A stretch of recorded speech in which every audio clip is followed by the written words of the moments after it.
E eu fui entendendo pouco a pouco que sucesso sem felicidade é fracasso. E perguntas como quem sou eu? Ou o que eu estou fazendo aqui? Foram ganhando espaço e eu fui lentamente entendendo que elas não poderiam ser respondidas por nenhum mestre, por nenhuma instituição e por nenhum livro. E que a resposta para a nossa felicidade não pode ser dada pelos nossos professores, pelos nossos pais e pelos nossos chefes. É uma questão que cada um aqui tem que descobrir por conta própria. E essas questões foram se tornando tão gritantes a ponto de que chegou uma noite que eu não pude mais fechar os ouvidos a elas. Na noite de Réveillon do Ano Novo, de 2016 para 2017, uma das noites mais intensas da minha vida, foi quando eu decidi deixar tudo para trás. Vender minha empresa, vender meu carro, deixar minha casa, romper o relacionamento com a minha quase noiva e sair sem rumo por uma viagem de volta ao mundo em busca de autoconhecimento. Bem, vocês sabem que as imagens falam mais que as palavras, então eu vou deixar aqui um breve vídeo para que vocês possam ter um feeling do que foi essa experiência. 3, 2, 1, magic time!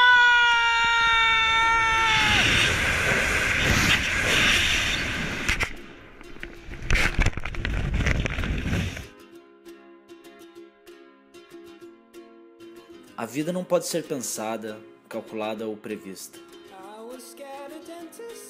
Ela não pode ser vivida em partes. Alegria e tristeza, frio e calor, prazer e sofrimento. Tudo isso faz parte da vida.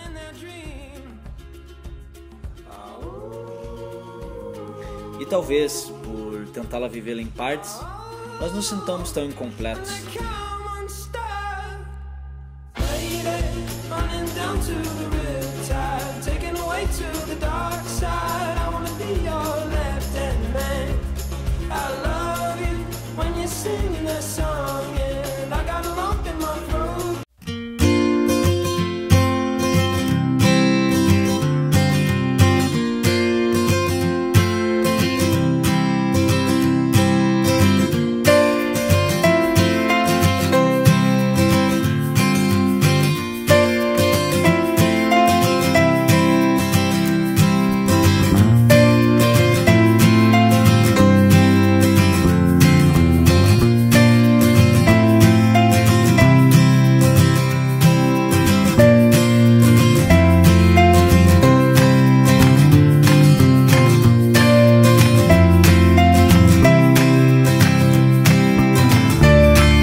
Sem Fronteiras, uma jornada do coração.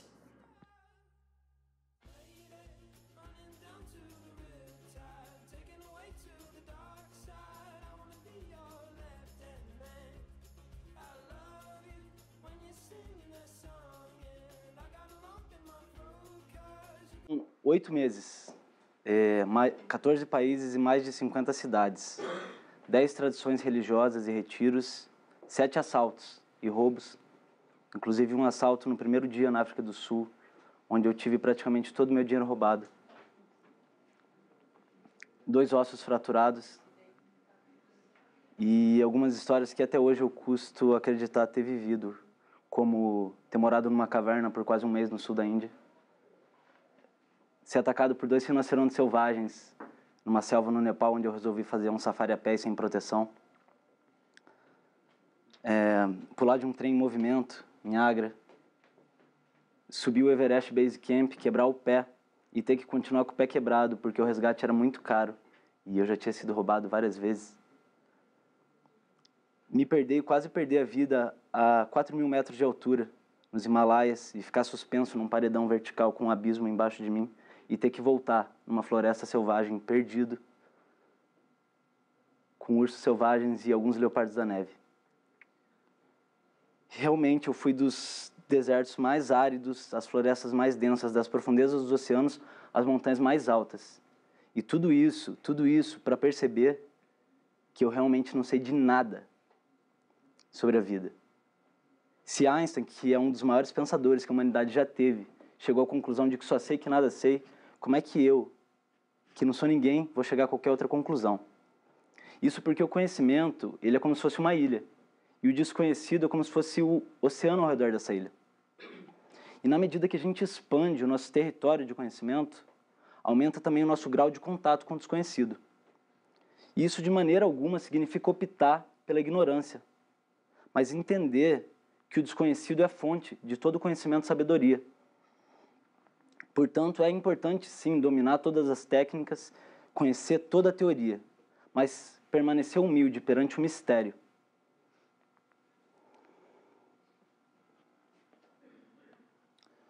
Pablo Picasso diz que todas as crianças nascem artistas. A dificuldade está em se permanecer artista conforme a gente cresce. E eu não sei se vocês lembram quando vocês eram crianças. E gostaria que vocês fizessem esse exercício agora de tentar lembrar de como tudo era mais colorido, como tudo era mais vivo.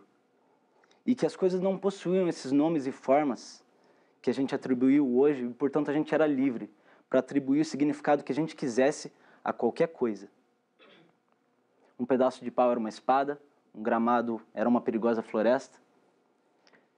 Só que conforme a gente foi crescendo, a maioria das pessoas, talvez não aqui, a gente foi limitando a nossa mente através de certezas absolutas, conceitos rígidos, que foram estreitando a nossa visão de mundo. E aquilo que a gente passou a perceber e tomar como real é só aquilo que os nossos filtros mentais aceitavam. E isso sufoca a nossa criatividade e também a nossa criança interior. Mas para desconstruir esses conceitos que estreitam a nossa visão, é preciso conhecer de onde eles brotam, que é da mente. E a gente fica tão apegado a essas certezas que não são certezas de nada, na verdade. Antes de fazer essa viagem, cara, eu fiz todos os planos possíveis, eu tracei todos os itinerários por onde eu ia passar. E como nós vivemos vidas ordinárias no geral, nós também planejamos coisas ordinárias, alinhadas com a nossa autoestima, que é mais baixa do que alta, pelo menos a minha. Mas a vida é extraordinária, e para que ela aconteça é preciso abrir espaço.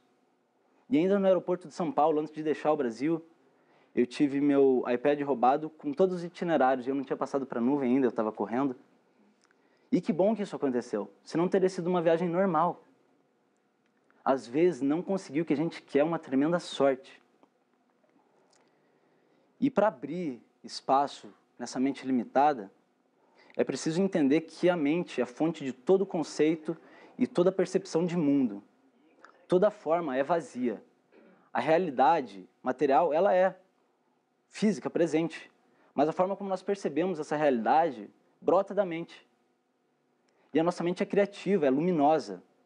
Ela cria inúmeros personagens e histórias ao longo da nossa vida e cria sonhos maravilhosos. Isso é incrível. O problema é quando esses sonhos se tornam pesadelos e a gente inverte os papéis. Esquecemos que nós somos os autores e ficamos presos a realidades e personagens que nós mesmos criamos. E quando isso acontece, a gente perde uma liberdade que já nos pertence. E o sofrimento vem, e muitas vezes esse sofrimento é irreal. Mark Twain, filósofo norte-americano, possui essa máxima: eu já sofri por muitas coisas nessa vida. A maioria delas nunca existiu. E se a gente parar para lembrar todo o sofrimento que a gente já viveu, os medos de falhar, medo de rejeição, medo de falta, medo da morte. Quantos deles já chegaram a acontecer? Quanto sofrimento, quantas noites mal dormidas, quanta ansiedade, aperto no estômago. Por nada. Mas a dor é real.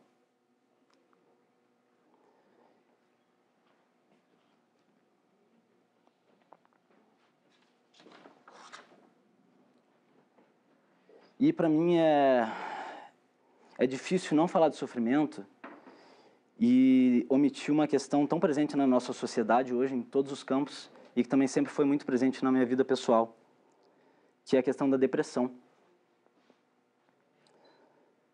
Quem já me conhece aqui talvez um pouco mais tempo sabe que minha mãe sempre sofreu de depressão e transtorno bipolar. E desde que eu me dou por gente. E lentamente eu vi ela sucumbindo à doença,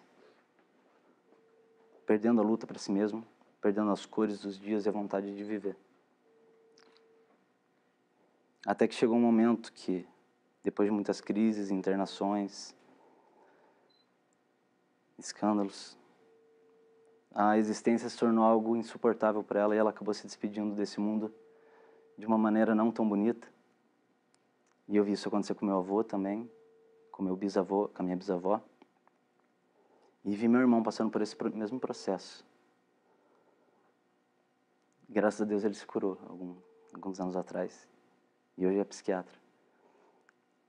E segundo a OMS, a depressão vai ser a doença mais incapacitante do mundo até 2020. Alguns estudos afirmam que ela já é. Os custos mundiais com depressão e transtornos de ansiedade ultrapassam hoje a casa de $1 trilhão na economia mundial.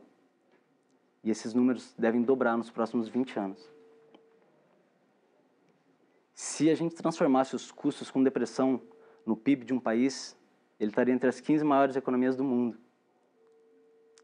Isso levando em consideração que apenas 50% dos casos são diagnosticados nos países desenvolvidos. Nos países subdesenvolvidos, esses índices chegam a 80% ou 90%. Então, os números podem ser muito maiores.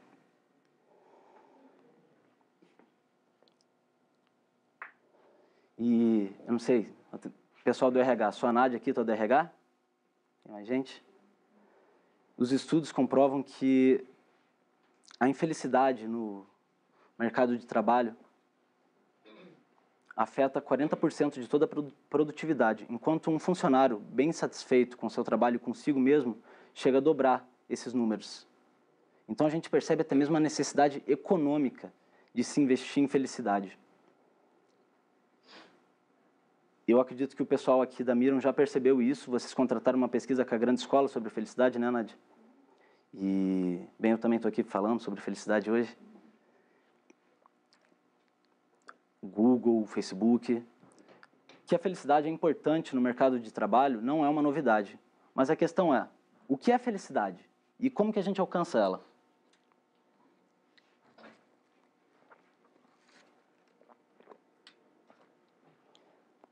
Nos retiros que eu fiz, em qualquer tradição que fosse nessa viagem, a felicidade genuína e a origem da felicidade eram sempre o tema central. Moody, esse santo vivo que está aí na foto, ele diz que a felicidade é simples, mas o buscador da felicidade é complexo. E Sua Santidade Dalai Lama, com quem eu tive a oportunidade de receber ensinamentos em Dharamshala, diz que a felicidade é o ponto comum de todos os seres, é o que nos conecta, que nos torna iguais. Todos os seres buscam a felicidade e se afastar do sofrimento. E até mesmo um bandido comete os crimes que comete porque ele acredita que em algum nível isso vai trazer felicidade a ele. O que é uma visão distorcida, obviamente. Então, por isso é imprescindível a gente saber distinguir o que é felicidade condicionada do que é felicidade genuína. E a gente conhece o mundo inteiro, mas a gente não conhece isso. A gente domina todas as experiências, mas não domina o experienciador. Tenta consertar o mundo sem consertar quem vive o mundo. E a felicidade condicionada, ela ocorre quando a gente procura nos lugares errados. Quando a gente procura fora, quando ela só pode ser encontrada dentro.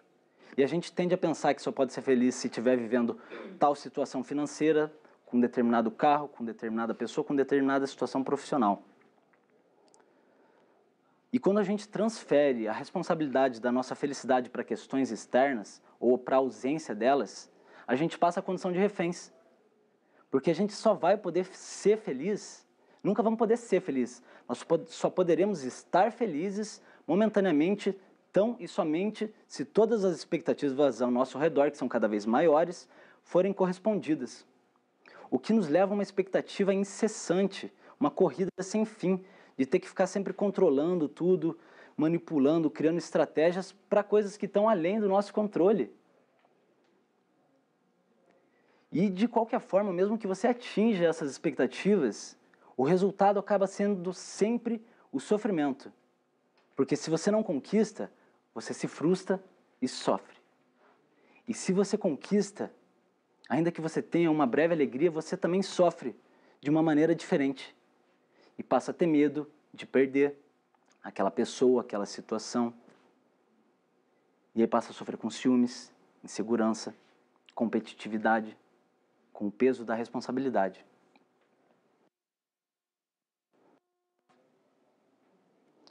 E a gente não tem controle sobre o que acontece ao nosso redor. A gente tem uma ilusão de controle, um controle ínfimo. A única coisa que a gente tem controle mesmo é sobre isso aqui. E é muito difícil. Mas realizar isso, num primeiro momento, pode trazer uma sensação de impotência. Mas, na verdade, isso é libertador. Porque você passa a determinar a sua própria realidade.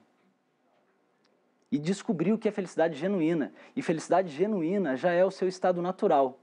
Quando você projeta sua felicidade em alguma questão externa, seja ela qual for, você faz como se fizesse esse movimento de retirar algo que já é seu e arremessar em algo que está distante. A gente torna a felicidade distante, longe, algo sempre presente no futuro. Quando você está aqui e agora, você não existe no futuro. E quando a gente tira isso que já nos pertence, a gente passa por uma sensação de miséria e passa a vida numa corrida para tentar recuperar algo que já nos pertence. Que loucura! A felicidade genuína, ela não é uma conquista, é uma realização, uma descoberta. Ela não pode ser construída, senão ela poderia também ser desconstruída. E quando você realiza isso, é libertador.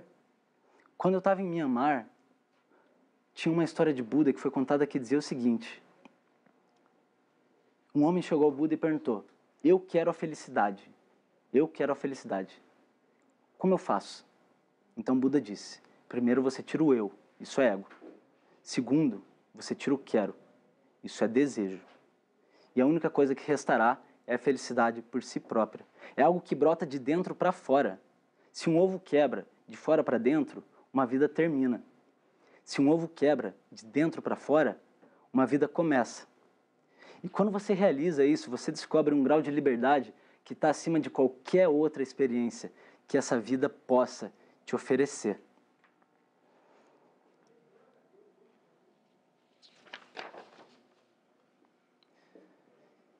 E não importa o que a vida fez ou faz com você, o que importa é o que você faz com o que a vida fez de você. A gente não percebe as nossas grades porque elas são invisíveis.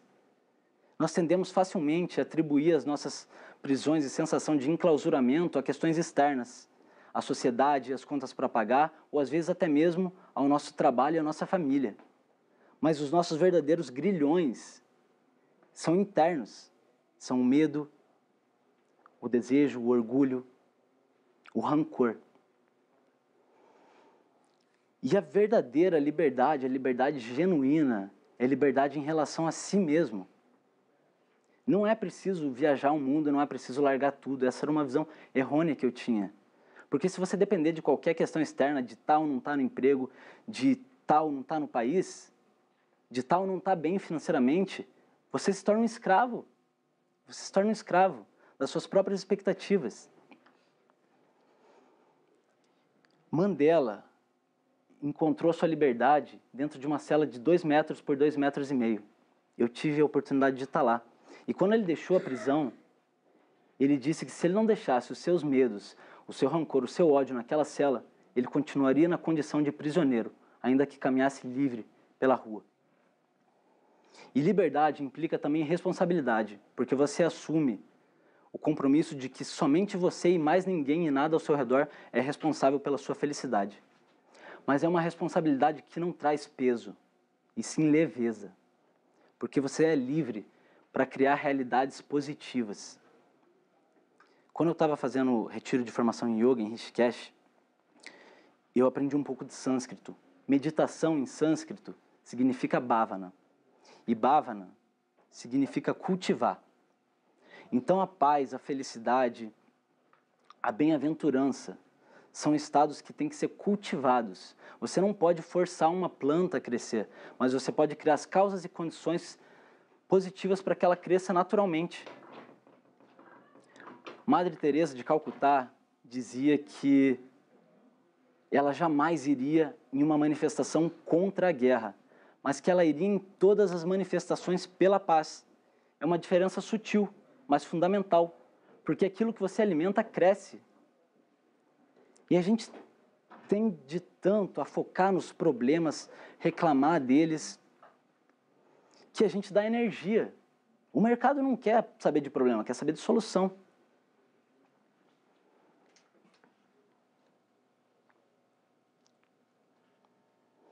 Tem um ditado tibetano que diz o seguinte: mude sua mente e deixe o resto como está. Porque se sua mente estiver bem, você vai ter feliz em qualquer lugar. E vocês vão perceber, eu afirmo isso por conta própria, que naturalmente o teu exterior vai mudar com o seu interior. A forma como as pessoas te tratam, as situações com quais você se conecta.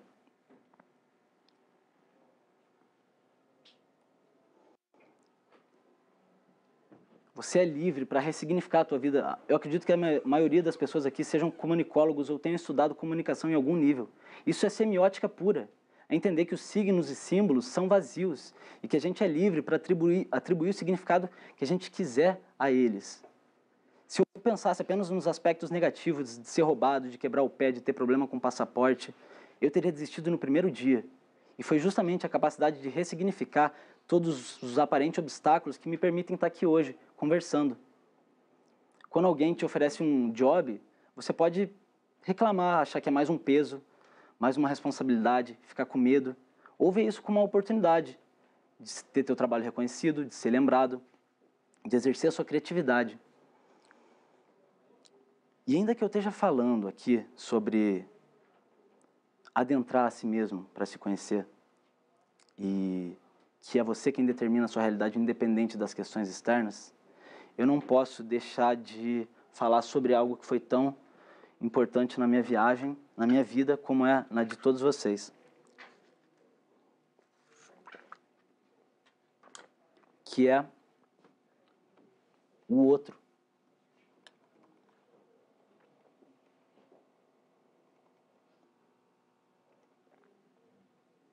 Só um instante.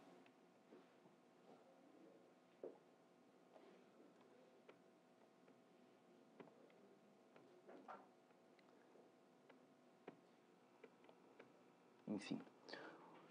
Eu fiz essa viagem sozinho, mas eu nunca tive sozinho de fato. Eu não tive sozinho em nenhum momento de fato. Mesmo quando eu estava na caverna, isolado, sem contato com ninguém, eu estava com as lembranças, as experiências de vida que eu vivi. E ainda que a gente se perceba de maneira isolada, é através do outro que a gente passa a existir. Quando a gente nasce e abre os olhos, a primeira coisa que a gente vê é o outro. E aí, então a gente existe. E ainda que a gente se perceba de maneira isolada, nós não somos seres isolados. Se eu olhar para vocês e disser que eu sou esse copo d'água, vocês vão dar risada de mim, vão me chamar de maluco. O copo d'água está aqui, a água não sou eu. Mas e agora? Isso não é crendice, isso não é uma fé cega, isso é lucidez, a partir até mesmo de um ponto de vista biológico. Nós temos mais bactérias vivendo no nosso corpo do que células humanas. Nós somos resultado da semente do nosso pai com o ovo da nossa mãe, que também são resultado de outros fatores, de outras pessoas que remontam à origem da própria vida. Nós somos da nossa pele, do oxigênio que nós respiramos. Mas nós também nos percebemos como identidades psicológicas isoladas. Eu sou isso, eu gosto daquilo, não gosto disso. Essa é a minha ideologia, que é diferente da sua. Eu sou eu e você é você. Mas isso também é uma forma ilusória de perceber o mundo, porque a forma como você se percebe, a forma como você percebe o mundo, é resultado direto de todas as experiências que você viveu e das pessoas que passaram pela sua vida. Inclusive aqueles que você considera seus inimigos, fazem parte de você. E quando você entende que você não é um ser isolado, e que você é resultado direto do todo ao seu redor, é natural que você se preocupe com o outro. Não é mais preciso um código de leis dizendo não roube, não mate, cuide bem do outro. Não é mais preciso moralidade, porque esse é um comportamento natural. Você vai se preocupar bem com o outro porque você vai estar se preocupando consigo mesmo. Sua Santidade, Dalai Lama, diz que se você quer ser um egoísta, seja um egoísta inteligente. Preocupe-se com o outro, que você estará se preocupando consigo mesmo. E se a gente quiser ver as coisas de maneira isolada, a gente pode até perceber as nossas células de maneira isolada. Mas elas em conjunto formam os nossos tecidos, que em conjunto formam os nossos órgãos, que formam os nossos sistemas, que em conjunto resultam nesse organismo que eu olho no espelho e chamo de eu. E quando esse eu se torna nós, ele gera outros organismos vivos. A nossa família é um organismo vivo, a nossa sociedade é um organismo vivo. As empresas e corporações são organismos vivos que possuem partes fundamentais, que devem estar trabalhando em harmonia para que possa a vida acontecer. É dos vários idiomas oficiais. Mas a comunicação nunca foi um problema. Isso por causa de outro ensinamento de Sua Santidade, o Dalai Lama. Ele diz que ainda que nós utilizemos o mesmo código de signos e falemos o mesmo idioma, talvez nós não sejamos capazes de nos entender. Porque nós possuímos referenciais diferentes, visões de mundo diferentes, operamos a partir de opiniões e até mesmo vibrações diferentes. É quando você tenta apresentar um job para um cliente e ele não entende a estratégia, o que você está querendo passar. Mas existe uma linguagem que transpõe todas as barreiras, que é a linguagem universal do amor. E eu posso afirmar isso por conta própria. Você está conversando com um cara na Índia, na caverna, que não sabe nem o que é tecnologia. Ele vai te entender de alguma forma. Quem tem animal de estimação sabe. Um cachorro te entende, cara. E eu gostaria agora... O que eu estou querendo dizer é óbvio. É óbvio. A gente esquece do que é óbvio. Por estar presente o tempo todo. Mas, assim como o sol e o céu que a gente esquece de ver por estar todo dia aqui. Não em Curitiba, talvez. Mas eu percebi que é possível viajar sem dinheiro e até mesmo sem conhecimento. Mas não é possível viajar sem um sorriso. E eu gostaria que a gente pudesse exercer o óbvio agora, se relembrar do óbvio. Eu gostaria de fazer uma rápida dinâmica que cada um olhasse para a primeira pessoa que está do seu lado. Não importa quem é, se é conhecido, desconhecido, parem de olhar para mim e olhem para si mesmos. Ponham-se de frente um com os outros. Vamos lá. Rompe a barreira. Isso. Se vocês estiverem em número ímpar... E vira de frente um para o outro mesmo. Isso.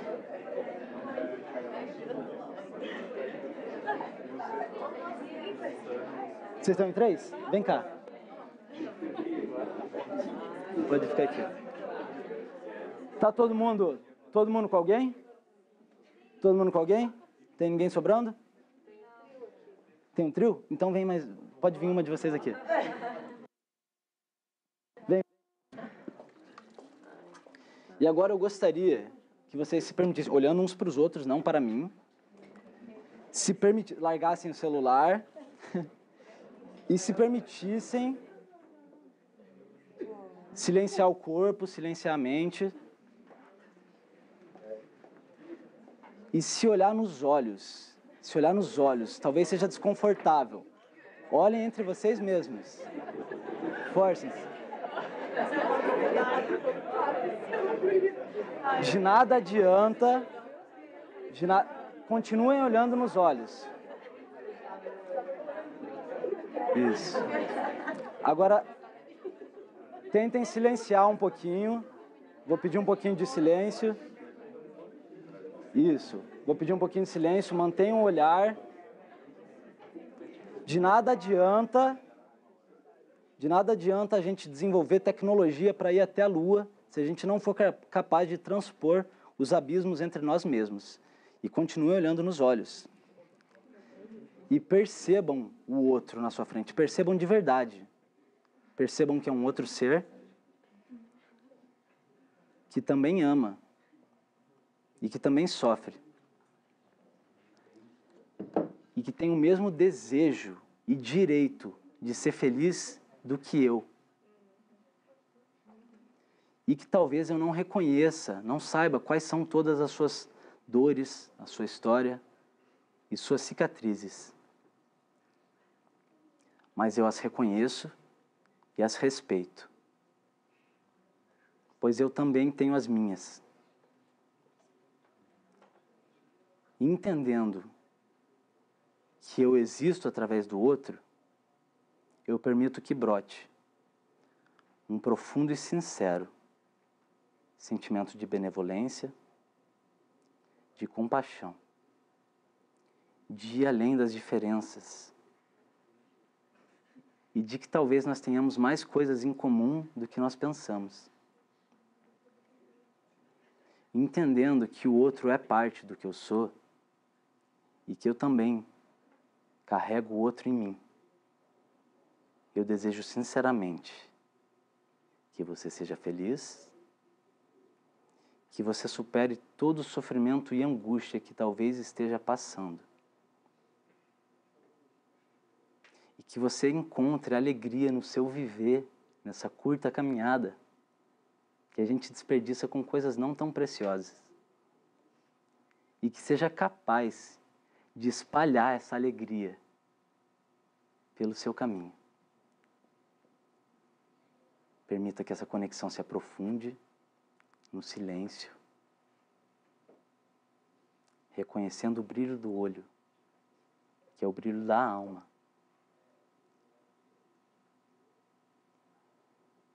E a gente finaliza com um longo, caloroso e sincero abraço. Sentindo a respiração.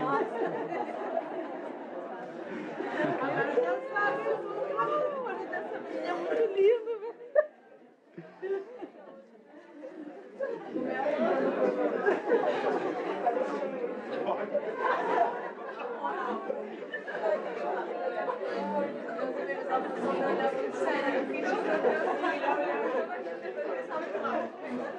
Gente,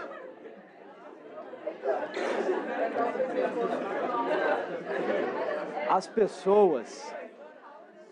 pessoas pagam milhares de dólares num coach e se esquecem do básico, do óbvio. Atenção genuína, preocupação sincera, gentileza, comprometimento, respeito e tolerância. Eu vim aqui para lembrar do óbvio. Cultivem as suas virtudes e o que há de melhor em vocês. Que o desenvolvimento pessoal, financeiro e profissional vai vir naturalmente. E conforme você for se desenvolvendo e se libertando, você também vai desenvolvendo e libertando aqueles ao seu redor. Eu gostaria de dizer que não é preciso viajar o mundo ou largar tudo, negar o mundo material para encontrar a si mesmo. Toda negação é uma forma de subordinação e que te mantém preso.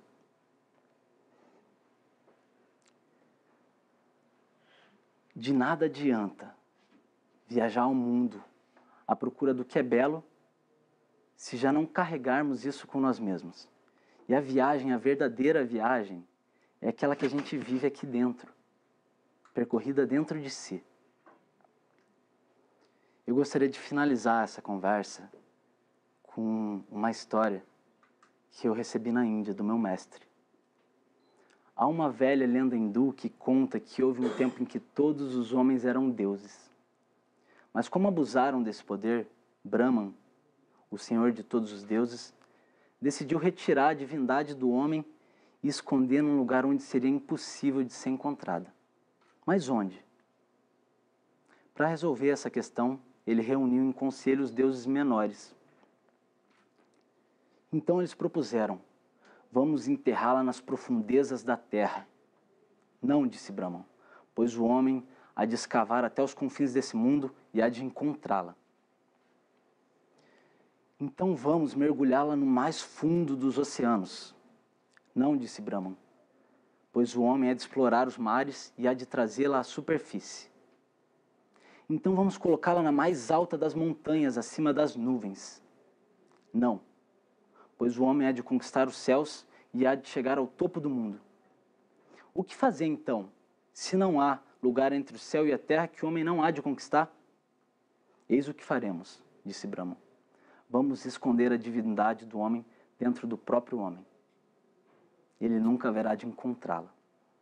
E depois de todo esse tempo, o homem segue escavando, escalando, viajando, explorando, à procura de qualquer coisa que já carrega dentro de si. Eu saí daqui à procura da felicidade, do sentido da vida, e acredito que a maioria das pessoas passa a vida nessa busca, ainda que a gente não saiba muito bem pelo quê. Uma sede que nunca é completamente saciada. E é justamente por a gente estar procurando que a gente está perdendo, porque a meta e o objetivo estão sempre no futuro, e você está aqui, e agora, e não poderia estar em outro lugar. Eu atravessei desertos, montanhas, florestas, literalmente dei a volta ao mundo, para perceber que aquilo que eu sempre estava procurando já estava comigo, e não podia estar em outro lugar. E quando você entende isso, a vida deixa de ser uma corrida, uma competição. E às vezes a gente corre tanto que chega cedo demais na linha de chegada.